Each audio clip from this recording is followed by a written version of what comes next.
আসসালামু আলাইকুম। আমি আজকে এমন দুজন প্রতারকের গল্প শোনাবো। আজকে কিভাবে সমাজে তারা এভাবে দৌড়াচ্ছে, এত ভালো ভালো ব্র্যান্ডে চাকরি পাচ্ছে। তার একজন হলো আবু বকর, আরেকজন হলো ফরহাদ। ফরহাদের বাড়ি দিনাজপুর আর আবু বকরের বাড়ি টাঙ্গাইল। একদিন ফরহাদ আর আবু বকরের মধ্যে বন্ধুত্ব তৈরি হয়। একটা পর্যায়ে তাদের মধ্যে কিভাবে সুসম্পর্ক হয়ে চাকরি পায় সেই ঘটনাই আজকে আপনাদেরকে আমি দেখাবো। আপনারা ততক্ষণ আমার সাথে থাকেন। খালাস টিম নিয়ে আসছে মানুষের বেরিয়ে যাওয়া বিভিন্ন প্রবলেম, সেগুলাই সলভ করার জন্য। আমি আগেই বলেছিলাম সেই বক্কর আর আবু বক্কর তাদের মধ্যে কিভাবে বন্ধুত্ব হয়।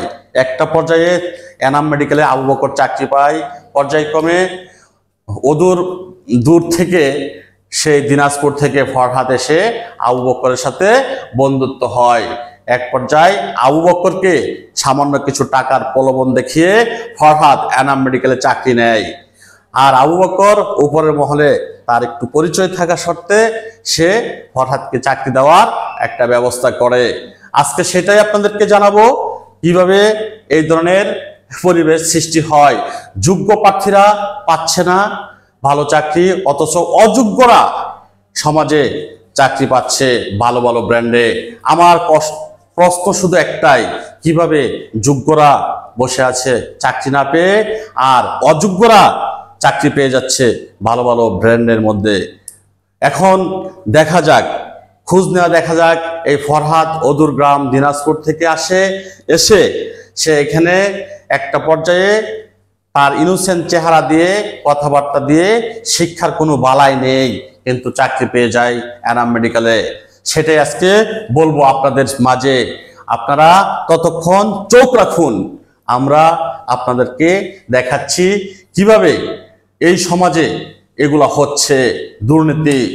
এই ফরহাদ জামাতে যোগ দিয়ে জামাতের উপর লেভেলের লোকদেরকে হাত পাও ধরে সে চাকরি নেয় ইবনে সিনা ব্র্যান্ডের মতো একটা হসপিটালে। এর আগে চাকরি করত পপুলার ডায়াগনস্টিক সেন্টারে, সেখান থেকে তার চাকরি চলে যায়, কারণ তার মানসিক প্রবলেম আছে, সে কাজ কামে ভুল করত। পর্যায়ক্রমে সে ইবনে সিনায় গিয়ে সেখানে তোষামতি করে হাত পাও ধরে চাকরি নেয়, সেইখানে রাজত্ব করছে সে। এটা কিভাবে সম্ভব আপনারাই বলুন। আমি জানতে চাই, এই ধরনের লোক যদি সমাজে এরকম একটা ইম্পর্টেন্ট জায়গায় থাকে তাহলে সমাজ ধ্বংস হয়ে যাবে। আমি এটাই আপনাদেরকে সতর্ক করছি। সবাই ভালো থাকবেন। আসসালামু আলাইকুম। দ্বিতীয় পর্বের জন্য প্রস্তুত থাকুন, আসছি আমরা। আরেকটা কথা মনে রাখবেন, ভালো রাখবেন, ভালো থাকবেন, কাউকে খোঁচা দিবেন না, কেউ আপনাকে খোঁচা দিবে না। আসসালামু আলাইকুম রহমতুল্লাহ বারাকাতুহু।